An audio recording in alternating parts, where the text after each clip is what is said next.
So now it's my real pleasure to introduce Dr. Johnny Lake. Dr. Lake is a professor at Northwest Christian University and an administrator in Eugene School District. One of his principal areas of expertise is teacher-student relationship and the impact and influence of diversity, race, and culture on student academic performance and achievement. Johnny is an extraordinarily gifted storyteller and shares generously from his personal life experiences. I think the absolute world of Johnny, and it's really my great honor to introduce him and have him share a story with us. Thank you.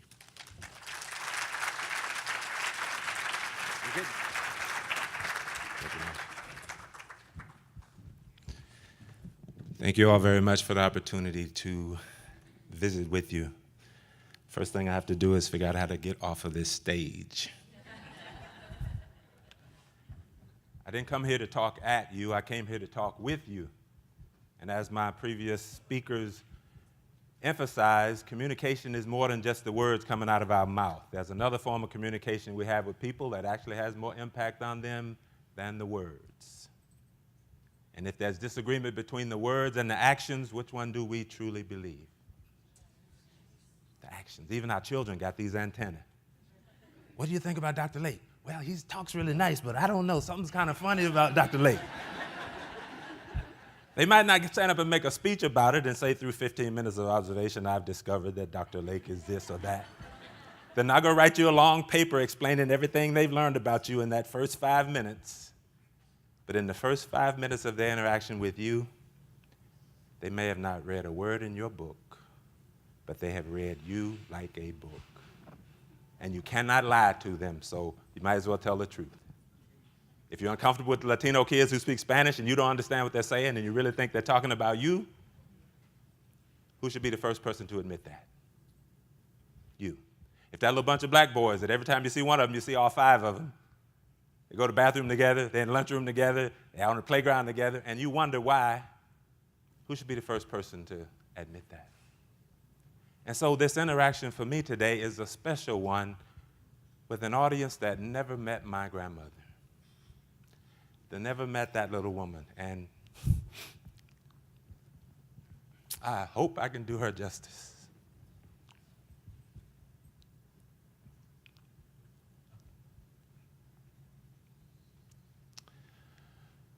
I get exhausted hearing about the poor families and the homeless families and the people on food stamps. 1% of our discretionary spending goes to the department that issues food stamps. 1%. And that's not all food stamps. That's for the whole department. And yet, look in the paper 2 days ago, what did we cut? Food stamps. 54% of our discretionary spending goes to military. Anybody seen any articles about cutting that? And so we look at families and we blame them, and it's frustrating. We blame the very victim of this society, the richest society in the world, and we can't feed our children. Richest society in the world, and we can't afford health care for sick people. Richest society in the world, and we can't take care of our elders who have put us where we are. I'm in Seattle. I'm a speaker. I get to speak a lot. And part of my voice is mine, but part of my voice belongs to that old woman. So this beautiful woman from New York, absolutely beautiful, gets up on the stage, and her first comment is that the most common word in single-parent families is the word no, because they can't afford to take care of their own children. I'm sitting on the front row waiting for my turn to go up to speak. I'm next. And I'm sitting here, I'm a father in a single-parent family with 4 children. Does this woman know me? In my family, the most common word was fun. What we're going to do today? We go to the park. We go here. We go there. We didn't have a lot of money, but we had a lot of fun. Or quit when they were fighting each other. That was a common word. Or don't drink up all the milk. That was a common term. Or go to bed. Turn the TV off. This was the language in our house. And what pleased me is my son says, I don't know how you did it, Daddy, but you made us feel like you were the center of our life. And it always seemed like we was having a party at home. And as a single parent, I can guarantee you it was not always a party. But for my children, that's what I learned from her. So it changed my speech. As my speech changed this morning, because when I woke up, she came to visit me. And so instead of statistics, I'll talk to you about an old woman, an old black woman, an old black poor woman, an old woman who was very short. For all of you small people in the room, a very short old black woman who raised me in Tennessee.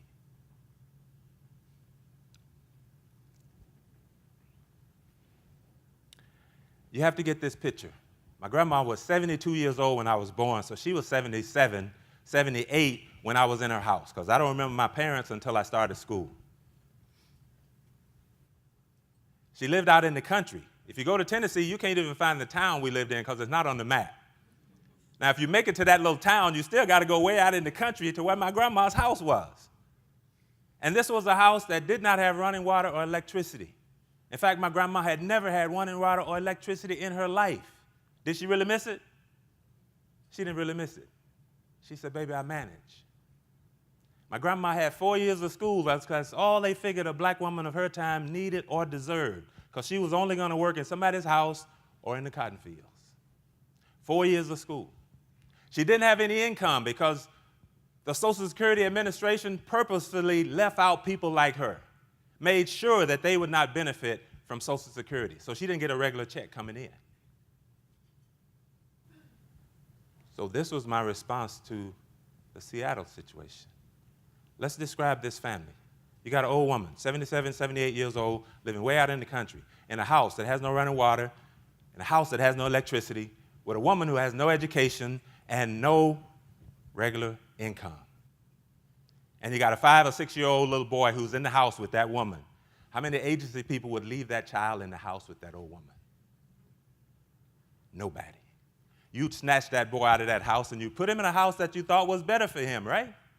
What kind of house would you think it would be? A house with running water and electricity? Absolutely. They couldn't get certified, right? As a foster home or adoptive home, they couldn't get certified if they didn't have running water, could they? You think they would be people who had an education? People had education and a regular income? They'd give this boy his room. This would probably be the first time in his life he had his own room. They'd give him a little dresser. Put all his socks in the bottom and pants and shirts and everything else. First time he ever had a dresser to put his clothes in. You would give him a little closet to hang his little jackets in. You would get him a bicycle. You would even get him a dog. Would this replace what you took from that child? Not any day of the week would it replace what you took from that child. And in fact, when he gets 14, 15 years old and he's really, really angry and he wants to take it out on other people or take it out on himself, then we're puzzled. What happened to this child? Why is he so angry? When nobody has talked to him about the incredible loss he endured and still endures. This is why when we look at families that are not constructed like ours, instead of seeing the deficit, what should we see? We should look at their strengths because they're there. They just don't look like your strengths or my strengths or other people's strengths. And we might not see it because we are blind. As the first presenter showed, privilege makes people blind. You don't know the barriers that other people are facing every single day of their life. But this old woman, she loved my little black behind. She told me, she said, baby, you a pretty little black boy. And my grandma was very light-skinned, and her grandfather was a white man. And women of her time were told, never marry a man who's blacker than you are. Because closer you were to white, the more privilege you received.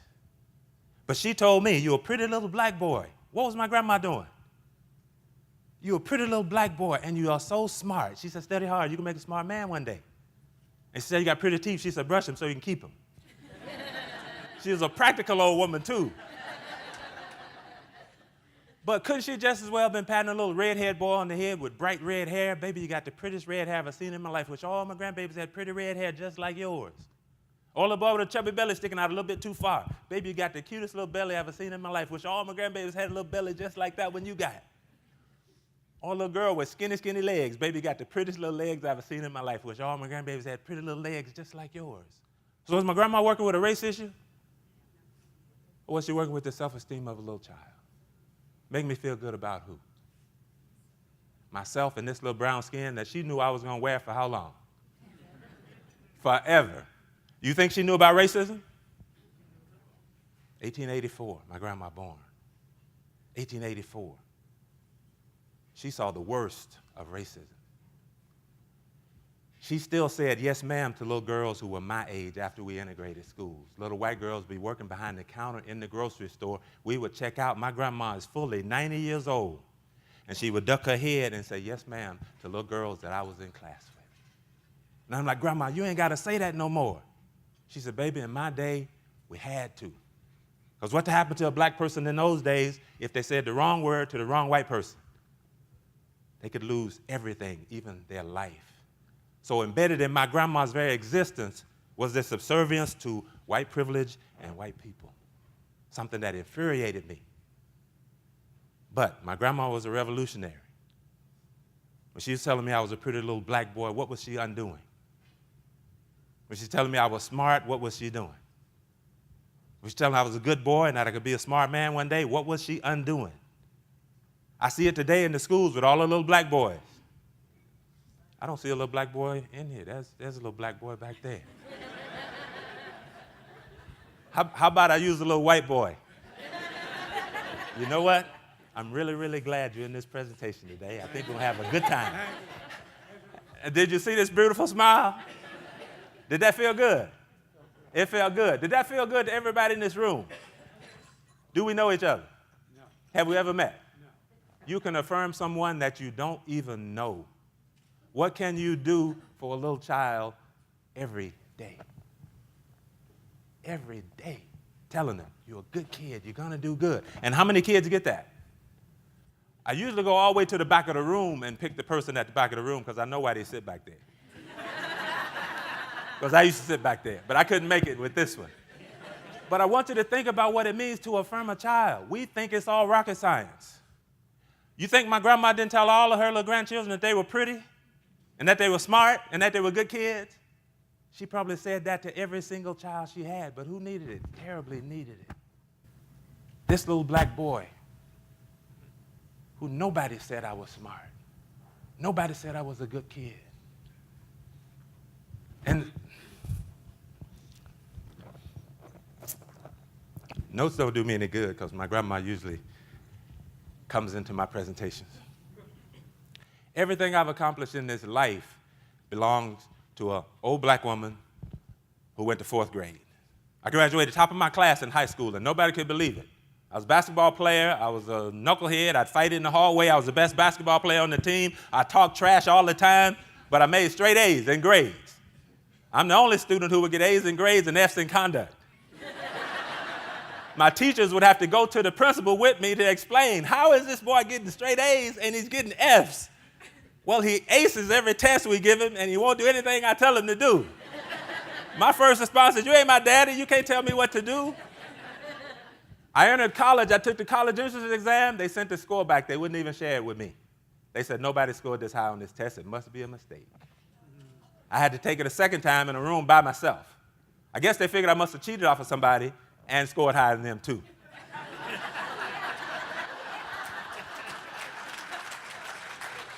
So I scored higher the second time than I did the first time. Did that help him out any?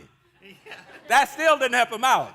Did you take special classes? Are you sure you're from Tennessee? They couldn't believe I was from this little town that you couldn't even find on the map. And I got the Phi Beta Kappa designation, first time a person of color in this very private, very expensive school had ever gotten it. And I was crying, and my kid says, Daddy, why are you crying? Guess what I was thinking about? My grandma. When I got a Phi Beta Kappa, guess who else got a Phi Beta Kappa? Old black woman who went to 4th grade got a Phi Beta Kappa. I made such high grades in that, they paid for 2 years of my extended graduate work. I ended up with a PhD, first one in my family. When I got a PhD, guess who got a PhD? My grandma. Old black woman. Old poor black woman. Old short black woman. Got a PhD because I am her child. Now, when we think about this, think about what it means for us to support our children. We can do better than this.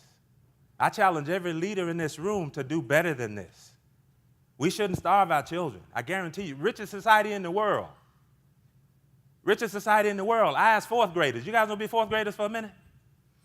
I didn't mean to bring this one in, but I'm in a fourth grade class and I say, is America broke? What do fourth graders say? This is the message we've delivered to them by fourth grade. Is America broke? Yes. Surprised me when I heard it. America's broke. I say, is America the richest country in the world? They say yes. I say, is America the richest country in the history of the world? They say yes. I said, so if we're the richest country in the world, why can't we pay for your education?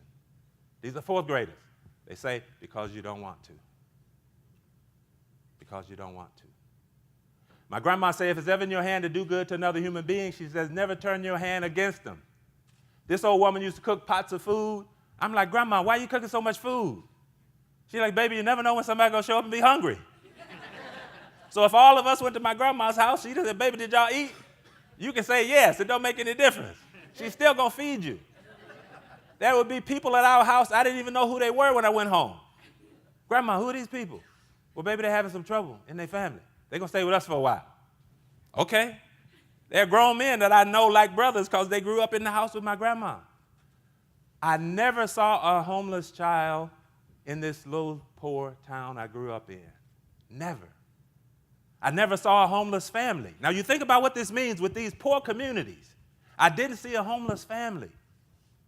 We are rich, rich, rich, rich, rich. I think everybody knows it. But look on our streets.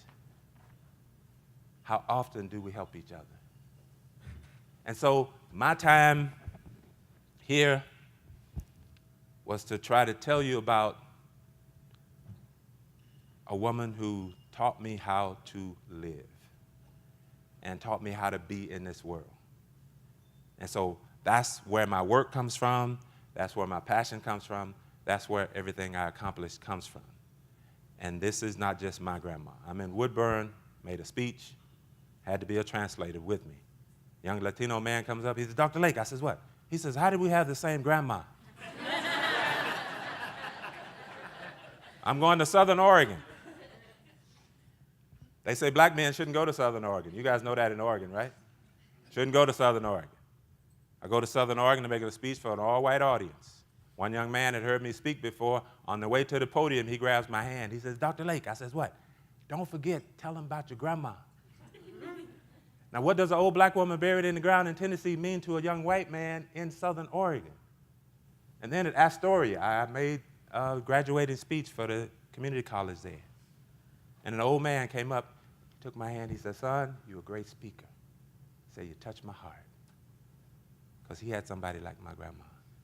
So let's look around our community. Let's look at within ourselves. I know we can do better. Our children deserve better, and our elders deserve better. Thank you. You can talk all day. Yes. Yes. Thank you. Thank you.